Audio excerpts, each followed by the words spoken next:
Salut tout le monde, bienvenue sur la chaîne de Synopsia. J'espère que vous allez bien. Aujourd'hui on se retrouve pour un tag. Ça fait très longtemps que j'ai pas fait de tag sur la chaîne.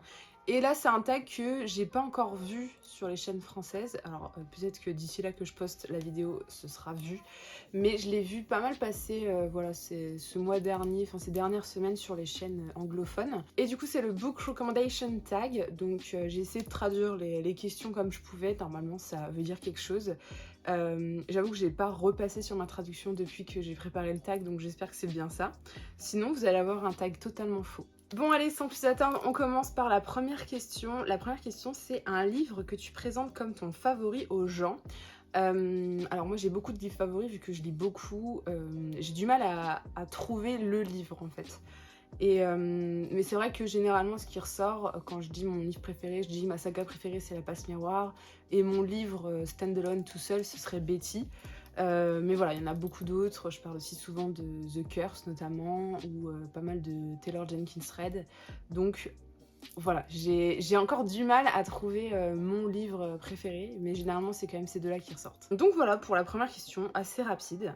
On passe à la suite. La suite, c'est un livre qui est ton plaisir coupable. Alors ça, je savais pas trop comment l'interpréter. Moi, je vais l'interpréter d'une manière, mais si quelqu'un reprend le tag, peut-être vous allez l'interpréter d'une autre manière. Moi, l'image que j'ai du plaisir coupable, c'est soit un livre qui, voilà, on sait que c'est pas terrible, mais on l'aime beaucoup, ou alors un livre que t'aurais presque honte d'aimer, ou que t'es un petit peu gêné d'aimer.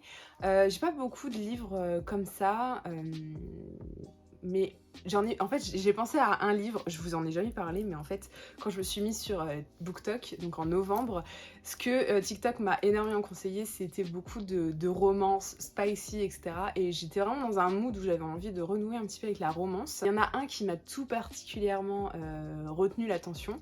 C'était Insatiable Devon. Donc c'est clairement une histoire entre une secrétaire qui se tape son patron. Et en fait, j'ai trop aimé cette histoire parce que j'ai beaucoup aimé les personnages. Alors, il y a énormément de spicy, pas autant que, par exemple, j'en ai un en tête où c'était que du sexe en fait tout le long du livre. C'est oh mince, comment c'est? C'était de Christina Lauren. C'est Bastard, quelque chose comme ça.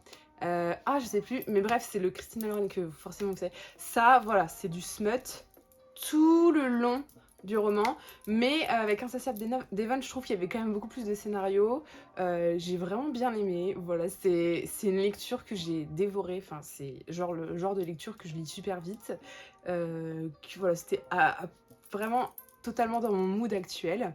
Alors, je dis que c'est un petit peu mon plaisir coupable parce que du coup, je l'ai énormément aimé, alors que c'est pas trop mon genre de lecture des livres où il y a autant de smut, où c'est aussi assez détaillé. Mais voilà, je l'ai vraiment bien aimé quand même. Donc voilà, ce serait Insatiable Devon du coup. Mais en tout cas, c'était vraiment très bien écrit, j'avais bien aimé moi. Enfin, franchement, chapeau à l'autrice. Mais en tout cas, le titre est assez clair sur les intentions du roman. Mais voilà, enfin, franchement, j'avais bien aimé celui-là. Il était vraiment drôle aussi, je crois, de mémoire. Donc voilà, il m'avait fait passer un super bon moment. Ensuite, troisième question, un livre que tout le monde aime, mais pas toi. Alors ça m'arrive pas souvent non plus parce que je suis assez bon public. Par contre, ça m'arrivait un peu plus il y a quelques années, puisque forcément, à force que j'évolue dans la lecture, je connais de plus en plus mes goûts. Et donc, forcément, j'investis mon argent dans des choses que je suis sûre d'aimer. Je n'ai pas encore assez de fortune à dépenser dans des livres juste pour rire, voir si ça va me plaire ou pas. Du coup, j'en ai trois en tête. Qui sont assez connus. Bon, il y en a un, je suis pas sûre que tout le monde le kiffe. Le premier, c'est After. Donc voilà, c'est celui-là. After, je sais pas si c'est encore d'actualité. Mais en tout cas, à l'époque où je les avais lus, c'était vraiment la première fois où je lisais ce genre de romance réellement. Ça me faisait énormément penser aux fanfictions qu'on écrivait quand j'étais au collège. Et waouh, j'ai détesté, mais je suis allée au bout des 5 tomes parce que c'était hyper populaire. Mais j'ai tellement détesté, surtout le deuxième tome qui avait été horrible. Et en fait, pour moi, le premier tome, c'est limite le meilleur en fait. Et voilà, j'avais affreusement détesté After. Et ensuite, il y en a deux séries, je les déteste pas, c'est juste que je comprends pas trop leur succès. La première, c'est La Sélection, que pareil, j'avais lu, j'avais beaucoup aimé le concept à l'époque, mais en fait, j'y avais pas compris, parce que au final, ça se finit, que en fait, j'avais l'impression que toute l'histoire de dystopique, etc., ça passait à la poubelle, à la trappe, clairement, pour laisser place à la romance. Et le deuxième, ce serait Phobos, où voilà, lui, il est réputé vraiment, mais voilà, Victor Dixon fait partie des auteurs où j'adore leurs idées, mais pas forcément l'exécution, ni ce que l'histoire raconte au final et la direction prise en fait.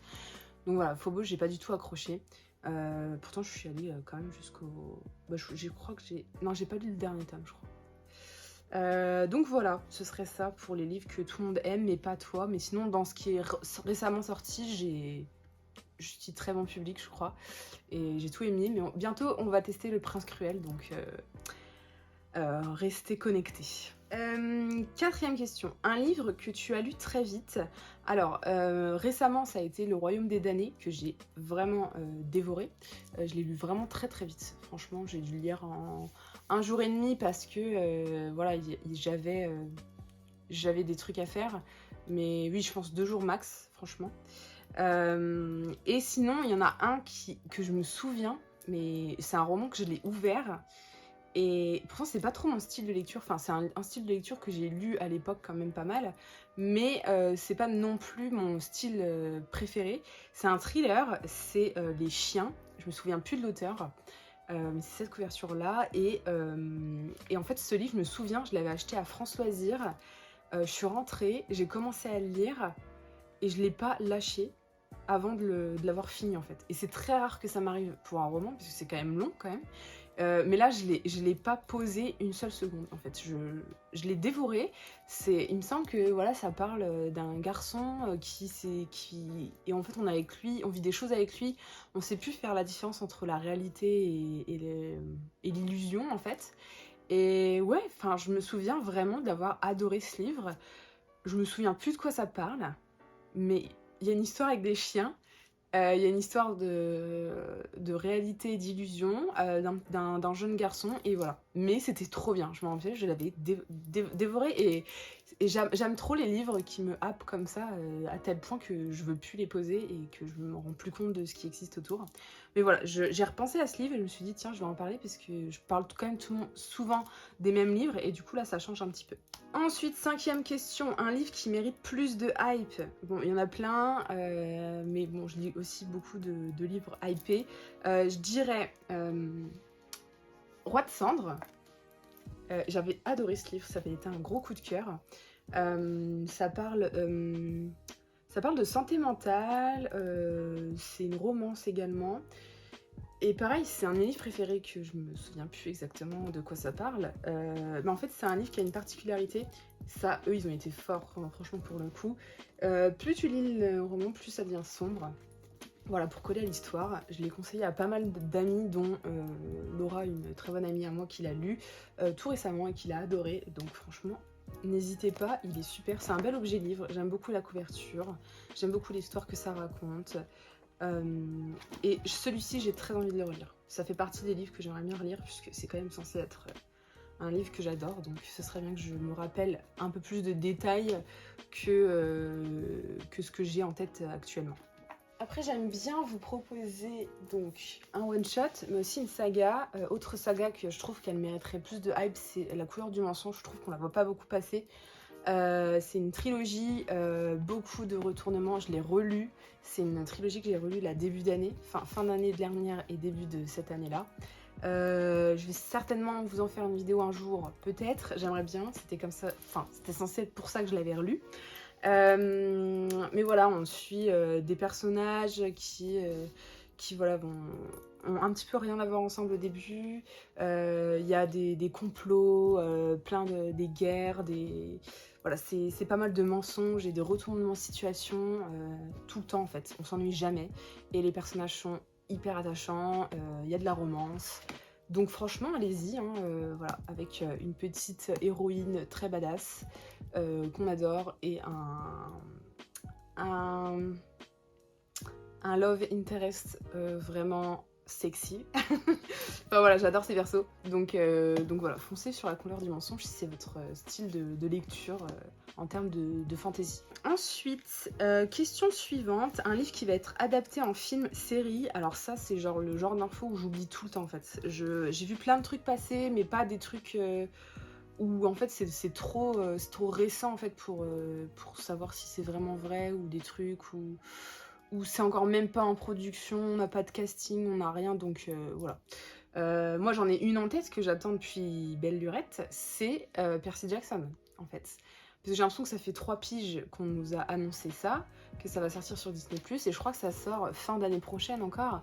Et franchement je trouve ça trop long, j'ai trop envie de voir une vraie adaptation de Percy Jackson, parce que Percy Jackson c'est voilà, une saga qui a fait battre mon cœur au collège, c'est voilà, un peu c'est toute ma vie, Percy Jackson, ça a été enfin mon ancien pseudo avant Synopsia, c'était quand même un hommage à Percy Jackson, et voilà, ça représente toute ma jeunesse, et donc j'ai trop hâte de voir cette adaptation qui sera beaucoup plus fidèle que les films, et donc avec des acteurs qui sont vraiment plus proches de l'âge qu'à Percy au début de Percy Jackson, et du coup sous la directive de Rick Riordan normalement, donc on ne devrait pas avoir trop de problèmes sur cette adaptation. J'ai trop hâte de la voir, franchement j'ai trop hâte, trop hâte.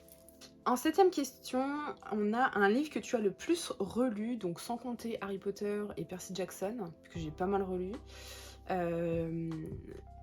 J'ai pas beaucoup relu en fait de livres, plus de 2 fois, mais de mémoire, je crois que le premier tome de Une braise sous la cendre, j'ai dû le lire 3 fois, et 2 fois pour le 2e tome. Parce qu'à l'époque, au début de Bookstar, j'étais vraiment à fond sur cette saga. J'ai jamais lu le dernier tome puisqu'il n'est jamais sorti en France. Voilà, RIP toutes ces sagas comme Caraval. Mais bon, Caraval a quand même réussi à avoir le droit à son dernier tome, hein, mais pas Une braise sous la cendre. Et du coup, c'est quand même une saga que j'affectionnais beaucoup. Puis après, il y a eu des changements de couverture qui avaient brisé quelque chose hein, pour certains lecteurs. Et voilà, nous en France, on n'a pas eu la chance d'avoir le dernier tome, et j'aimerais bien les relire quand même pour pouvoir lire le dernier tome en anglais, parce que c'était quand même une saga que moi j'appréciais beaucoup. Ensuite, un livre d'un genre que vous ne lisez pas habituellement. Donc là, j'en ai 2 en tête. J'ai un essai, donc Comment écrire de la fiction. Voilà, je lis assez peu d'essais, mais c'est vrai que ça m'intéresserait d'en lire plus. Et donc là, c'est un essai sur l'écriture, donc forcément, c'était très intéressant pour moi. Et un autre, c'est Christelle Dabo, c'est L'imagination prend feu. Donc là, on est plutôt sur de l'autobiographie, du témoignage, qui parle aussi d'écriture, forcément, d'une autrice, une de mes autrices préférées. Et donc, voilà. Et franchement, c'est des genres que je ne lis jamais, mais que j'ai adoré totalement. Donc, il faudrait vraiment que je sorte un peu plus de ma zone de confort, même si je lis quand même des choses assez diversifiées, je trouve, mais pas encore assez à mon goût. Ensuite, un livre qui mérite sa hype. Alors, vraiment, il y en a plein qui méritent leur hype, hein, concrètement, je trouve. Moi, je suis très bon public, comme je vous disais, donc ça va. Mais récemment, j'en ai vraiment lu un que je trouve qui mérite vraiment d'être aussi mis en avant sur les réseaux sociaux. C'est Les 7 maris d'Evelyn Hugo de Taylor Jenkins Reid, que j'ai eu un gros coup de cœur pour cette histoire, pour la manière dont c'était écrit, toutes les thématiques abordées. Voilà, énorme claque ce bouquin, j'ai vraiment adoré. De toute façon, j'adore ce que fait Taylor Jenkins Reid, et j'aimerais encore plus lire des choses d'elle, parce que franchement, elle m'épate à chaque fois. Donc celui-ci, ce serait vraiment pour moi celui qui mérite bien qu'on en parle, franchement. 6ème question, un livre que tu conseilles quand on te demande des recommandations. Alors en fait, quand on me demande des recommandations, déjà, il faut que je sache un petit peu ce que la personne aime lire, mais j'ai plus recommandé quand même des auteurs généralement, parce que voilà, je préfère quand même que la personne fasse un petit peu son choix. Donc je vais recommander du Taylor Jenkins Reid, je vais recommander du Alice Oseman, je vais recommander Christelle Dabos, évidemment. Mais si en termes de livres, bah, évidemment Betty, parce que je l'ai adoré. Je vais recommander aussi, je pense, du comment elle s'appelle? Du Ruta Sepetys. Alors j'en ai lu qu'un d'elle, mais je suis persuadée que tous ces autres bouquins que je vais lire après vont être géniaux. Donc pour voilà, quelqu'un qui aime plus des choses, des récits historiques, je pense que je recommanderais plutôt cette autrice-là. Donc voilà. En fait, que des autrices. Voilà, j'aime bien mettre des autrices en avant. Et en termes de fantasy, Robin Hood, je pense, en vrai. Euh, et puis voilà, Christelle Dabos, pas mal de petites choses comme ça. En fait, je suis plus dans cette optique de présenter et de faire connaître des auteurs, parce que comme ça, la personne elle a un large panel de livres. Bon, selon les auteurs, il y en a plus ou moins. Mais je trouve que c'est quand même plus sympa de connaître un auteur que juste une œuvre. Et donc voilà. Je pense que quand je recommande quand même plus des auteurs. Ou alors je parle d'un livre, mais je parle d'autres livres de l'autrice donc, ou de l'auteur. Mais voilà. Ensuite, on a quoi? Un livre qui comporte ton personnage préféré. Ah, ça, c'était une question super dure parce que j'ai beaucoup de personnages préférés. Mais j'ai certains personnages qui ont laissé une certaine marque dans mon cœur. Donc j'en ai sélectionné deux. Donc c'est deux femmes. La première, c'est Kestrel, qu'on retrouve dans The Curse. Je vais le sortir en anglais parce qu'il est plus atteignable. Kestrel, voilà, quand je l'avais lu, cette saga, qui a été longtemps ma photo de profil Instagram pour ceux qui se rappellent, et ben voilà, gros coup de cœur pour le couple en général, mais Kestrel, elle était vraiment incroyable, quoi. Je l'aimais trop. Et d'ailleurs, dans mes récentes lectures Throne of Glass, Celaena me fait beaucoup penser un peu à Kestrel sur certains aspects. Enfin, clairement, quand elles ont joué du piano, j'ai dit ok, Kestrel. Mais voici. Et sinon, un personnage que j'adore, vraiment rien à voir avec Kestrel. Enfin, c'est autre chose, quoi. Ce serait Tori, donc qu'on retrouve dans Solitaire, qui est la grande sœur de Charlie de Heartstopper. Et parce que je l'aime trop, je m'identifie grave à elle, grave à ses pensées. Elle est trop drôle, voilà, je la trouve vraiment unique, Tori, pour le coup. J'adore. Toutes ces petites interventions de Heartstopper, c'est à mourir de rire. Et ce livre qui lui est dédié m'avait particulièrement touchée. Voilà, même si évidemment je pense que c'est pas le meilleur de l'autrice parce que c'est son premier, mais moi j'ai un attachement particulier pour Tori et ce livre. En 12e, on a une question qui revient quand même souvent, c'est un livre dans lequel tu aimerais vivre. Alors, lisant énormément de fantasy, généralement le système me fait un peu peur. Voilà, tout ce qui est dystopie, science-fiction, bon, voilà. Du coup, c'était assez compliqué en vrai de choisir parce que je veux pas me la jouer non plus trop héroïque, hein, parce que moi je veux un monde où on est bien. Et du coup, j'ai pensé à la cour de nuit, la cour de la nuit. Attends, c'est quoi? Oui, la cour de la nuit, c'est ça. Donc de Rhysand dans Un palais d'épines et de roses. Ça fait longtemps que j'ai pas lu cette saga, faut vraiment que je continue. Mais de ce que je me souviens, c'était génial en fait, la cour de la nuit, tout se passe bien. C'est hyper féerique, c'est beau, c'est magnifique, tu y vis bien, t'es bien logé, t'es bien loti. Donc voilà, franchement, ça m'irait bien, si je pouvais choisir. Ouais. Il y a pas trop de problèmes à la cour de la nuit, de mémoire non plus. Donc, puis il y a des failles qui sont plutôt pas trop mal. Donc voilà, la cour de la nuit, franchement. 13e question, un livre que tu pensais détester et au final que tu as aimé. Alors, je commence rarement un livre en me disant que je vais le détester, hein, concrètement. Mais il y a des livres que je commence avec une certaine appréhension. Et ça a été le cas de My Absolute Darling, donc de Gabrielle Talent. J'avais pas du tout où est-ce qu'on allait aller, mais je sentais venir le sujet un peu dark, un peu malsain, un peu malaisant, je le sentais venir. Et du coup, j'avais vraiment peur pendant ma lecture, et en même temps, je la dévorais. C'était un sentiment hyper particulier, mais je devais quand même reprendre mon souffle et faire des pauses dans ma lecture parce que c'était quand même assez dur à lire. Et au final, ça s'est avéré que c'était une excellente lecture. Vraiment, j'ai adoré ce livre. J'ai rarement lu des livres un peu dans ce genre-là, et du coup, voilà, il m'a vraiment beaucoup marqué celui-ci. Donc je pense qu'il rentre parfaitement dans cette catégorie de questions.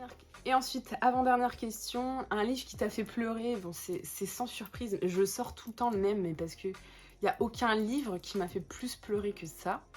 Donc je l'ai partagé déjà sur TikTok, sur Insta, etc. Mais c'est Un bonheur imparfait, donc de Colleen Hoover, que j'ai lu il y a très longtemps aussi. J'ai l'impression que ça fait une éternité.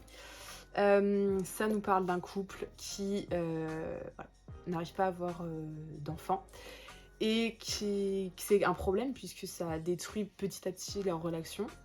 Et c'est hyper dur comme lecture, et en fait je sais pas pourquoi j'ai été particulièrement touchée par ce récit qui m'a fait pleurer des litres de larmes quoi. Enfin je sais pas, il m'a tué ce bouquin vraiment. Du coup je l'ai fait aussi lire à plein de gens qui ont pas forcément autant pleuré que moi, hein, mais je sais pas, celui-ci m'a particulièrement touchée. C'était la manière dont la relation se dégradait, ça m'a brisé le cœur en fait. Et voilà, il est vraiment dur celui-ci à lire, je trouve. Enfin, à mon humble avis. Après voilà, je sais qu'il fait pas forcément l'unanimité non plus. Voilà, grosse chialade. Et enfin, dernière question, un livre que tu aimerais lire pour la première fois. Bon, ça, il y en a plein. Mais je pense que si j'aimerais lire un livre pour la première fois, ce serait plutôt pour le côté humour. Parce que l'humour, c'est un peu le genre de truc qui marche... bon, pas qui marche qu'une fois, mais c'est pas forcément aussi drôle que la première fois que tu découvres quelque chose. Et pour ça, je pense que je dirais le premier thème de Campus Driver, parce qu'il m'a vraiment fait mourir de rire. Et c'était un rayon de soleil dans ma journée. Donc je vous en ai parlé récemment de celui-ci dans mes lectures du mois de mars. Donc je vous refais pas le topo, mais ça a été vraiment, voilà, un petit sunshine, trop drôle, trop loufoque, trop absurde. Enfin, c'était plein de choses, et j'espère vraiment que quand je le relirai, ce sera aussi bien, parce que voilà, bon, je pense que vu que j'ai une mémoire de poisson rouge, je me rappellerai pas toutes les dingueries qui se passent dans ce bouquin, mais voilà, j'aimerais vraiment pouvoir le relire comme si je le connaissais pas en fait, parce qu'il m'a vraiment surprise. Et voilà, c'est tout pour ce tag, j'espère que ça vous a plu. Moi j'ai beaucoup aimé le faire, ça change un peu puisque j'en fais assez rarement en fait, et je trouve que ça permet de mettre en avant certains livres que je parle pas forcément. Voilà, sans revenir forcément sur tous les résumés, je vous mets les thématiques à chaque fois sous les couvertures. Je pense que ça peut donner assez envie de s'y pencher. En tout cas, voilà, n'hésitez pas à me dire quel était le livre qui vous a fait plus pleurer, des livres qui pour vous ne méritent pas leur hype ou qui ne méritent, des livres que tout le monde a aimé mais que vous n'avez pas du tout aimé, voilà, ou des livres plaisir coupable. Ça aussi ça m'intéresse, parce que vraiment je savais pas trop quoi choisir pour celui-ci. Donc voilà, n'hésitez pas, commentez, partagez, likez, je vous répondrai comme d'habitude. Et je vous souhaite de bons visionnages et de belles lectures, et je vous dis à la prochaine vidéo. Salut!